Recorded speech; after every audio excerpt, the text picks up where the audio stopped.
ปิ้นยำเลยแล้วปัดยำนั้นหมดน้องสาวแม่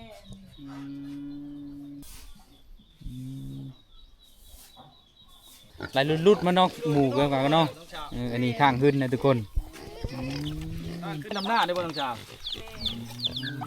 บ่ทันได้เอาน้ำเชื่อจะน้ำมันจะกินหมดเลยนะ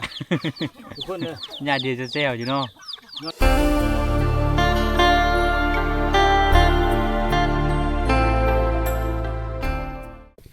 กับทักทายสบายดีแล้วก็สวัสดี FC ทางฝั่งลาวแล้วก็ฝั่งไทยนะทุกคนนะ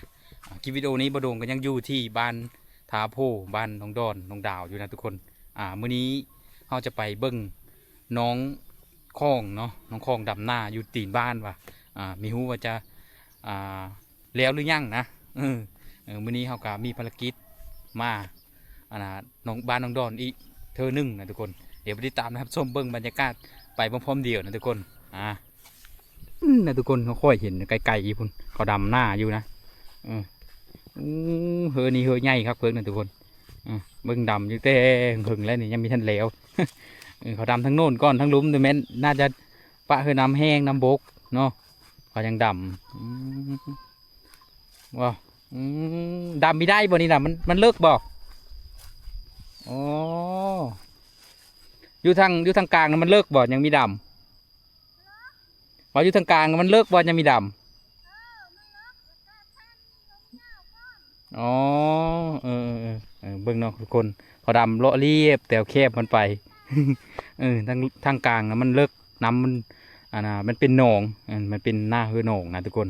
เขาท่านะผู้เล่นน้ำชีบุกบกลงนะกระดำลงเนาะ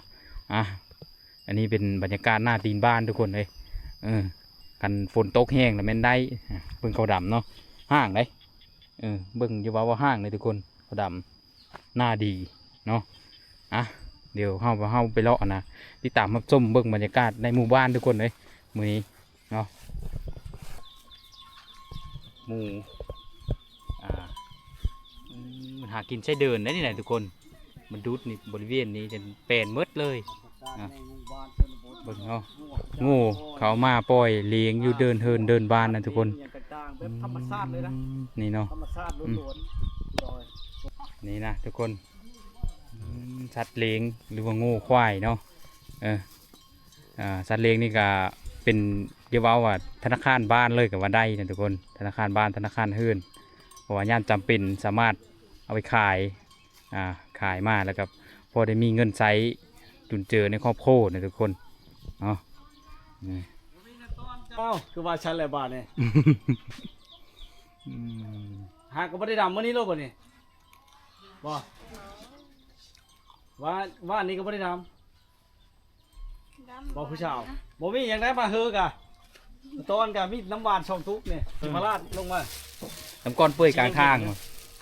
ก้อนเปื่อยกลางทางเลยซื้อมาแล้วน้ำก้อนเปื่อยกลางทางได้จะเฮอเลยดำหน้านะบนน้องคลองได้ชามเฮอได้ชามเฮอน้ำแห้งก้อนชามเฮอใหญ่บ่บัดอันพลตุกพัดจนแกงบัดลงแล้วเลยอีบัดนี่บ่มีน้ำนี่บ่น้องสาวเมื่อได้สิถือเจ้าย่ามขู่บ่เห็นแล้วนี่เจ้าย่ามบักคือบ่เห็นแล้วมาเนี่ยถือได้ไปย่ามอยู่บ่ย่ามได้ดำท่วมเลยเอาจันว่าย่ามบักนี่เมื่อได้สิถือเจ้าคันถือเจ้าแล้วเจ้าบ่ไปย่ามน้องสาวบ่อายอายบางเทื่อกับเจ้าขนาดบ่อยู่บ่แม่นมื้อนี้ก็ไปดำมันหน้าเขาหน้าพี่น้องไปช่วยแห้งเขาบ่แม่นโอ้บ้านที่เจ้ายังช่วยเฮอช่วยแห้งกันเนาะแม่นเฉพาะหน้าจะชีดมันเมื่อยดำหน้าน่ะได้ฉันกินตอนเที่ยงน่ะบ่มียังกินเจลกินเจลแม่นบ่ได้ไปหาหน่อไม้ไปใช่บ่ได้เวลาบ่เมื่อยก็บ่ได้ไปบ่มีในฟางในตอนช่วยมากก็คิดว่าดำให้ดำหน้ากินหน่อไม้จ้ะล่ะมีแต่น้ำหวานช่องตุกพี่น้องมันตอนน้องสาวกันเนาะก็บ่ได้มาอัปเดตบ่ได้มาลิ้นน้ำเพิ่นแต่หึงเลยนะแต่ถามมันถ้าในบ้านมือก้อนเนี่ยมื้อแต่เฮือนน้องดอนว่าเราดำหน้าใกล้บ้านก็เลยกลับมาอีกนะทุกคนนะพอดีได้โอกาสมาซอยไม่เท่าตาบอด2คนนั้นพี่น้องมีผู้ใหญ่ใจบุญทางอเมริกาเนาะฝ ฝากมาพุ่นก็ดีใจนำจองเขานั่นอยู่น้องคองได้ไม่ไปช่อยบ่เนาะ ยังโชดคือเก่าบ่น้องคอง สุด โช โสด ด คือเก่า แบน มีคนมาจีบผมแรงนะ บ่ บ่มี จนน้อยได้เนาะทางไปทางยะ ได้นึ่งเข้าเลยเนี่ย หนึ่งแล้ว จนชุกเลย สุกแล้ว อ้าวมาชุกไว้บ้านี่คือว่าแต่5 โมงป่านี่เนาะ ชุกไว้บ้าได้ผู้ชาวล้างถ้วยได้จ้ะ ล้างแล้ว ล้างแล้วเลย แบน คือมาจิมาดูมามั่นเด้เนาะอันนี้นั่นอันพี่นางจะบ่เนี่ย แบน พี่นางมาอยู่ในเฮือนนี่เฮิงหลายปีแล้ว ปีนึง นะฮะก็ได้ปีนึงยังบ่ทันได้รู้บ่กำลังสิได้ พาน้องกล้องมันจังเนาะเฮ้ยพี่น้องนี่แหละเมยๆมาแต่ทำให้น้ำหน้าไปช้อยคารามาเลยมานึ่งข้าวเป้าไผ่เลยพักพรมานั่งในระเบียงนี่บ่ แมน พี่ช่างหมดเวลาชื่อไอ้มาจะปบโหลดเป็นยังย่านช่างไหน บ่ได้ อย่าปบอยู่ไรทุกคนในลบพันลบนี่เนาะจะเป็นอะไรวะ ยังอายอยู่เนาะ แมน จะนี่แหละพี่น้องชาวในชนบทชาวงามบ้านป้านะมาเห็นนี่พนึงนะเมื่อก่อนนะเห็นลบๆช้อนๆอยู่นะเห็นกันนี่เห็นตัวจริงเลยธงพระนั่นน่ะแล้วหรือเปล่าธงพระเชพานั่นน่ะ แล้ว คือเห็นเอาคนกาอยู่เมื่อก่อนน่ะแล้วคักเลยเนาะและธงนี้ยังหลายเท่าบ่ ยังพกเพิ่อ ยังคบเพ้อ คันแล้วธงนี้น่ะแล้วเลยบ่น่าจะนะ แล้วเลย แต่ละปีได้จักชอบนะ ได้ร้อย ได้ร้อยพุ่นน่ะ ร่มมืดนะบ่ โลบหมดทั้งทุ่งนั้นทุ่งนี้น่ะบ่ได้ร้อยน่ะ แมน เอาไปขายใช่ใดน่ะ บ่คายแล้วกินกับบ่พอ บ่พ่อบ่พี่น้องเจ้าหลายบ่ แมน ยายพี่ยายน้องยายก็มาเทนนี่เขาบ่ได้ซื้อกันบ่ บ่ เอาพื้นขายกับพ่อค้ามาแต่ที่ชุมพุ่นบ่พ่อค้านั่นเดี๋ยวมาแต่ใส่บะทอง พี่ก็มาทั้งพุ่นพี่ก็มาทั้งนี้ บางครั้งก็มาแต่ใช้บทท่องบางครั้งก็มาแต่เมืองว่างพุ่นเนาะวิละพุ่นงัวจะบ่หยาบๆอยู่ในเกิดบ้าน แม น่ะ น ฮะ บ่แมนงัวข่อยเลี้ยงอยู่นาพระพุ่น งัวชาวบ้านเลี้ยงอยู่เดินเจ้าก็ได้เนาะงัวนี่เนาะ ได้ คอยมาพากได้จากตัวจะได้มื้อหน้าสิเอาเป็ดมาพากไว้กันว่าเนาะให้เจ้าเลี้ยงยายอยู่แท้เลยได้ปานนั้นน่ะกะ ได้ ห้ำเลยเจ้าชื่อเองได้ห้ำน่ะเขามีเงินชื่อห้ำเลย อย่ามาข่อยรักใคร บ่ อ้าวแล้วขายยังแหละขายยังบ่ายอกน้องของพี่น้องไว้เนาะช่วงนี้นะช่วงเมื่อยแต่เราให้หน้าอะไรพักผ่อนบอกมันนี่หลังจากแล้วนี่นะเอ็ดกินเช็คจำแรงได้ยังกินแรง บ่มีหยัง ยังบ่มีหยังเลยไปหากินยังจะบ่ได้ขึ้นอยู่ไปหาหน่อไม้บ่ บ่กินตลอดกับบ่ย่าง บ่ยากเลยหน่อไม้ก็เอาสิกินยังจำแรงนะ โซกดำหน้าน่ะกินตลอดเลยเนาะ กินตลอดบ่แม่นแกงกับต้ม คู่คาบเลย มีเป็นอาหารเลยเนาะ แม่น เพราะว่าตลาดมันอยู่ไกลเลยเนาะ แสดงว่าแถวบ้านเจ้าน่ะกินแต่หน่อไม้เนาะมาเมื่อก่อนน่ะไปบ้านน้องดาวน้องดอนก็มีแต่หน่อไม้พี่น้องเอ้ยเอ้ย ยานหน่อไม้แล้วก็แกงพักเนาะคัดผู้พักอะ กินหน่อไม้จนเหี่ยวข่าวเลยนะเบิ่งชงน่ะเหี่ยวไผบ่ข่าวเนาะเหี่ยวข่าวเลยถ้าว่าพี่น้องทั้งต่างประเทศหรือว่าทั้งภายในเขาอยากมาเที่ยวมาชมบ้านเจ้านี่ก็มาเลยมาพามากินต้มไก่ต้มเป็ดอยู่เฮือนเจ้าก็ได้บ่ ได้ ได้บ่ยินดีต้อนรับบ่ แม่น สมมุติเขาเท่าเลยได้ซะเขาบ่ได้เมียว่าน่ะเขาจะได้เจ้าได้ซะยินดีต้อนรับบ่จะล่มบ่นั่นก็ ลม ล่มแต่คือว่าเอาเลยเนาะคันผู้เฒ่านี่เชียร์บัตรเติมเงินเด้อเนาะไม่ให้เงินสิเติมบัตรเวลาชุดเจ้าไปชื่อบัตรนี่ชื่อใช่เนี่ย พระหุ่น ไปผ้าพุ่น อ๋อ โอ้แสดงว่าการติดต่อนี่ก็ยากเด้นี่เนาะชุดเจ้านี่บางครั้งก็บ่มีแล้วเด้นี่ แม่น คำมันเมิดนะ กันถือโซงไม่ได้ผู้ไปก็แม่นไม่ได้ดิ้นเลยโทรศัพท์เนาะ บ่บ่ได้ดินเลย คือช่วงพายุเข้าฝนตกหนักนี่ติดต่อเป็นทิศก็บ่ได้จักพอติดต่อหาเขาน้องดอนน้องดาวบ่ได้เนาะบ่ได้บางเทื่อน่ะบ่มีอันมีหยังเขาว่ามีการติดต่อเลยนะค่าการติดต่อเลยทุกคนบางครั้งก็สิแม่นไลน์ FC คอมเมนต์อยากได้เบอร์ได้เฟซได้ไลน์ชุเจ้าน่ะเฮ็ดได้ฉันติดต่อได้ฉันลิ้นแต่เฟซบ่บ่ได้ลิ้นนั่นบ่ ดินเฟซดินแป๊บ แอปน้องก็ลิ้นเป็นเนาะ ดิ้นเชยแอบกันเนาะอ๋อถือ อัน ว่า เวลาผู้บ่าวมาล่มในล่มอยู่ใช่นี่กลางค่ำกลางคืนก็ล่มอยู่เฮิรนมันเลยอยู่ตาราง เพิ่น อย่าเฮิร์น เพื่อน บ่ เลยเนาะ แม่น แบบผู้ไทยเลยสิเจ้าเนาะมาล้มเลยนอนเลิกก็ได้บ่ฮะฮะ ได้ ได้ นอนแล้วแม่นอยู่เลย นอนน้ำกันบ่เลยว่านอน โด คน น ละ ไฟ บ่อน โดนมา นอนเพนน้ำมัน นอนไปนอนมันเนาะนอนคนละบ่อนเนาะ โอ้ แม่ หรือว่านอนน้ำกันที่น้องเลยเนี่ยบรรยากาศดอกของกำลังเมื่อยๆมื้อนี้กับพี่เอามาแต่ให้ดำหน้าทั้งมาจู่โจมนะทุกคนเลยเพื่ออยากให้พี่น้องได้มาติดตามรับชมเนาะชาวโซดชาวชนบทวัยจักปีอายุจักปีเลย 15 ปี 15 แต่งงานได้แล้วบ่บ้านครับ15 ปีนี่ ได้ ได้เนาะญาติจะมีผู้ล่ม แม่น เจ้าว่าชายเนียนอยู่ไก่อยู่จักจุมายมาที่พาชายเนียนมาหาเด้อชายเนียนมาพร้อมได้นี่เลย จะแน่นจะมีโป้งบ่เด้อๆว่าจะแน่นรู้เลิก ชายเนียนอยู่เลิกอยู่ในน้ำช้างและบาดาลเนาะ จก เพิ่น จ สิ ก ฮอด เมื่อจกก็ยังมีถึงเนาะ เนาะนี่แหละพี่น้องเอ้ยชาวชนบทเมื่อยเพลียๆแล้วมาแล้วก็เวลาที่เฮามานี่กับในนามเป็นพี่น้องหรือว่าแขกต้องได้ออกมารับแขกรับคนนี่แท้จริงเจ้าว่าจะนอนอยู่จัก ว่าน้องชาวมือแต่นำหน้าแล้วก็โหเลยพี่นางเพิ่นก็โหเลยเนาะ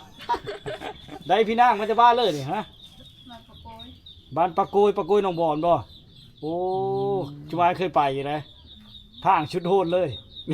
ทางชุดโหดเลยยามฝนนี่ว่าเต้อ เขาเอ็นไหมเนาะ เขาอิดไม้นะชิวายไปย่านเตนรถบุมีตีน้ำล้มไปบ้านเจ้า มันติด คันอยู่ในบ้านเนี่ยมีทางยางออกแต่บ้านเจ้าเลยทางยางหมืดยังแต่ทางแดง ยังแต่ทางกินตมมาเลยโอ้ตื่นยามเลยคือเปิ้นยามเลยแล้วปัดยามนั้นบ่น้องสาว แม่น โอ้ค่าเราในยย้ายไปพบผ้าได้นั่นแหละโตไหมวันนี้นอกจากสะดวกสบายไปนั่นน้องสาวเนาะ โดย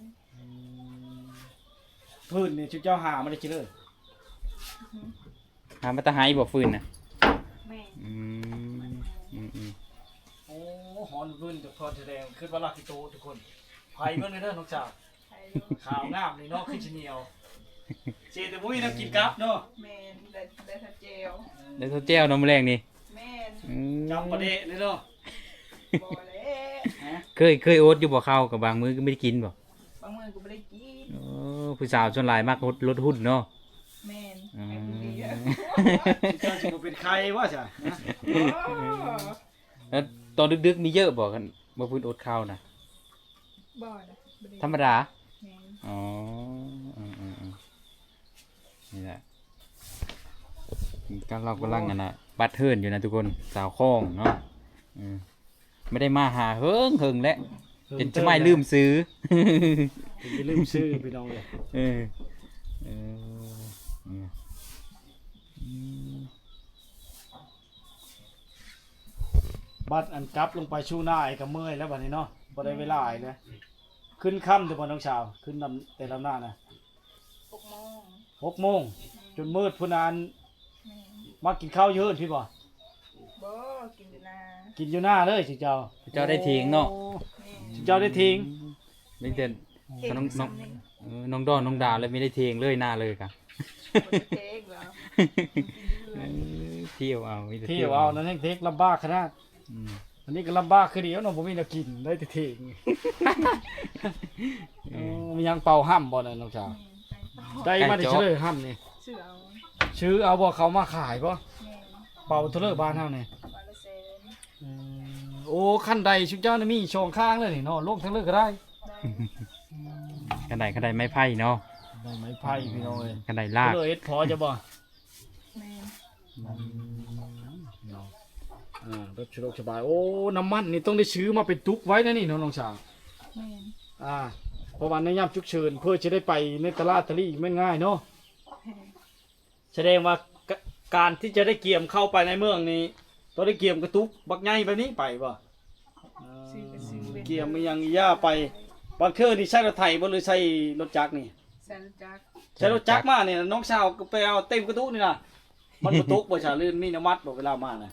มันมีแนวมาด มีน้ำมัดแล้วเนาะ มีน้ำมัดมา ทางไม่ได้ยากว่าไปช่วงยามฝนนี่ไปทางนี้กัน ทั้งเด้อ ไปทางนี้นะ หญ้าดอก ยะเนาะ แม่น อื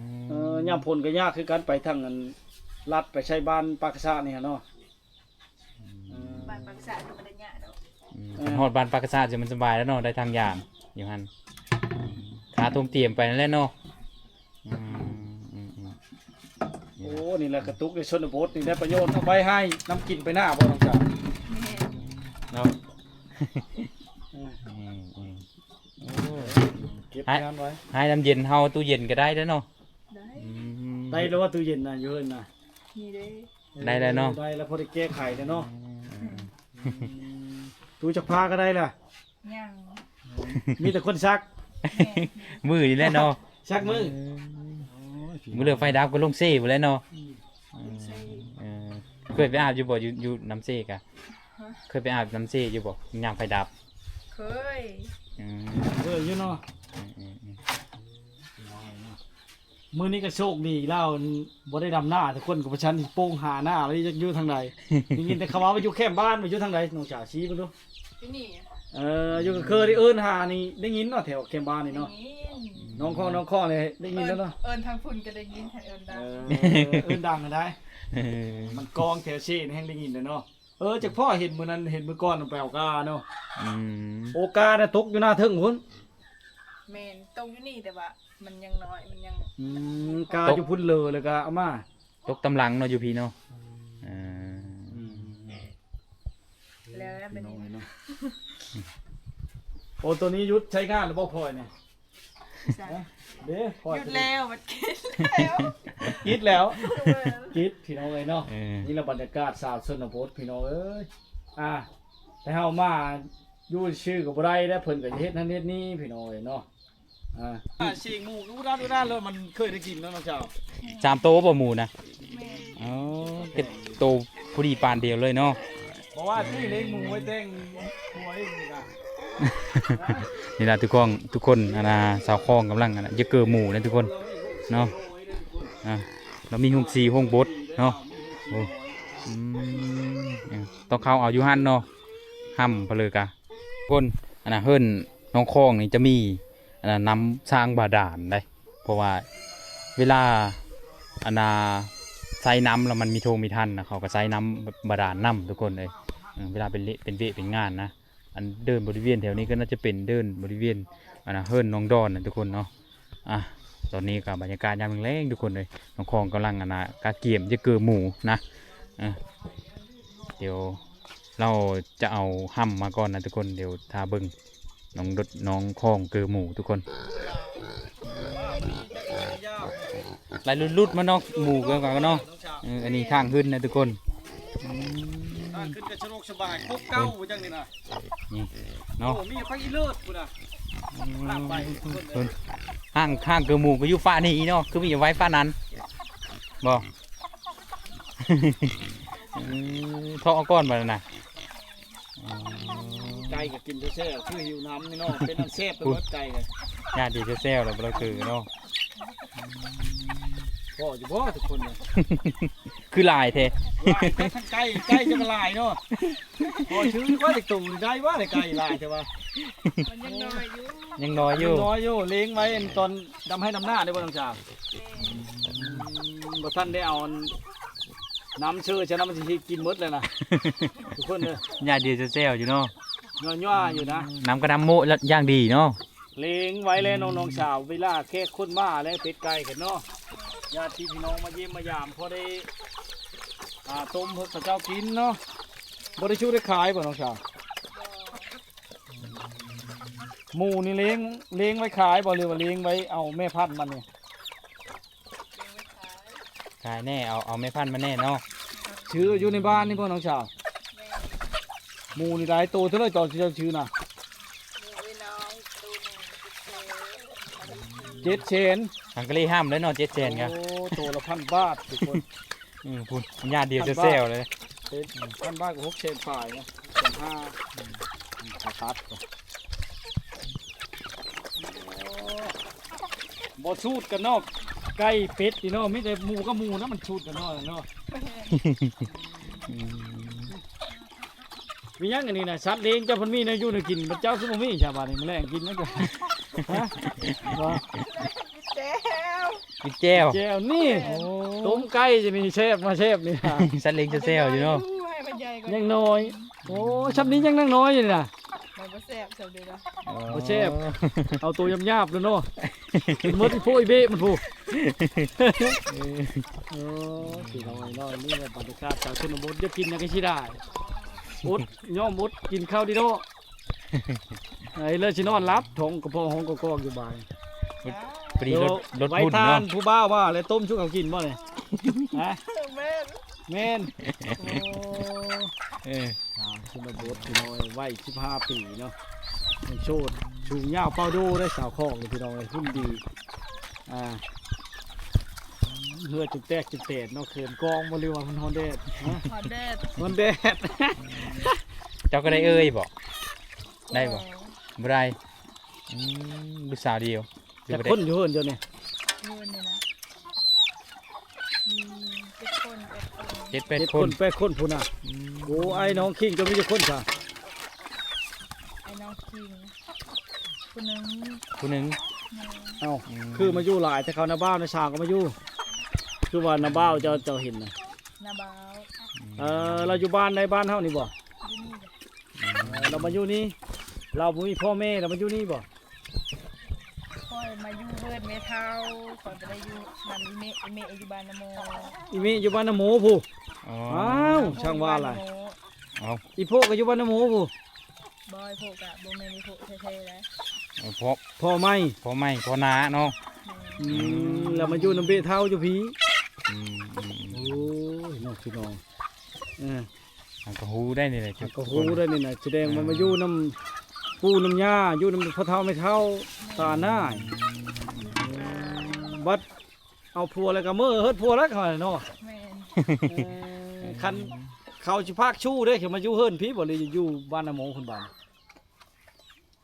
จักเลย ปิงตาม อีกตามเนาะ บัดเทิงก็อยู่พี่บ่อยู่พี่ก็ได้ ก็ได้ อืม โอ้ขะล่าวผัวนี่แสดงว่าบ่เห็นแล้วนี่ทุกคนน่ะอ่า หายแวบแล้วเนาะ บ่เห็นแล้วหายแวบแล้วบาดนี้เนาะ เออ ผูกข้าวหรือบ่สิได้ผัวน่ะ เนี่ย ยังบ่มียังบ่มีผู้บ่าว แม่น โอ้ใส่ แต่ ไฟ ละมือก็ยังบ่มีผู้สิมาล้มซั่น เขาโต้ไปเพื่อนเขาอยู่บ่สายไฟนี่นะไม่ได้ห่อเลย ตาเฮินนาบาว มีมันไฟแลนอยู่บ่ไฟนี่ โอ้จะไปจับมันได้น่ะโอ้เชียงอันนี้น่ะ โอ้สายทองสายทองกระเด้ออยู่โลด สายทองกระเด้ออยู่ เป็นแห้งต่ำจ้ำ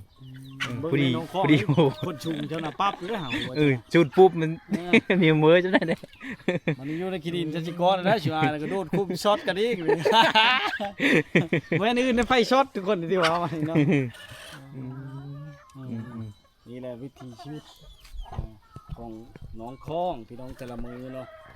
หลังจากขึ้นมาแต่ให้แต่หน้าหรือมาแต่หัวแต่ชวนบัดแล้วหน้าได้ไปเฉลิมชาวไปเฮ็ดงานบ่หรืออยู่บ้าน ไปเฮ็ดงาน เฮ็ดงานอยู่เฉลิมเป้าหมาย ดูเวียง ประมาณ เคยไปบ่ ประมาณจะไปวิ่งเนาะ เอ้ย มาหาหน้าสิบ่เห็นแล้วฉันเนาะเขาน้องดอนก็ว่าสิไปเวียงว่ะจักสิไปหรือบ่สุดาว่ะน้องก็สิไปเวียงคือกัน แม่น แต่พอไปหาผู้บ่าวอยู่เวียงคนละวันเนาะ จักเลย จักเลยเคยมีผู้บ่าวนะเขาอยู่บ่จักอะ เฮ้ย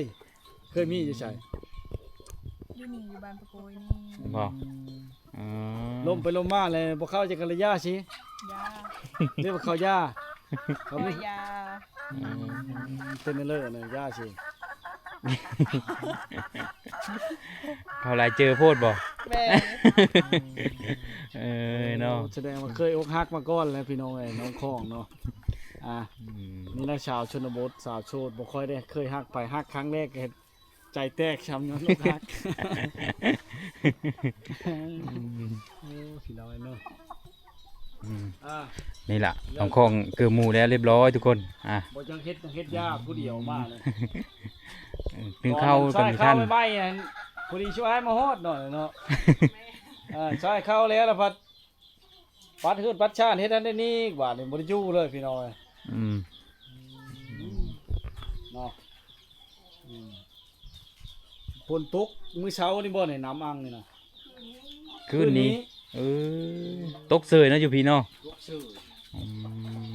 ทุกคนเลย คือบ่ได้น้ กาวันนี้เราก็จะไปหาเลาะเที่ยวชมบรรยากาศในหมู่บ้านนะทุกคนนะหลังจากที่ว่าน้องดอนคือหมูนึ่งข้าวกันแม่นแล้วล้างถ้วยล้างจานกันแม่นแล้วนะเข้ามามีท่านนะทุกคน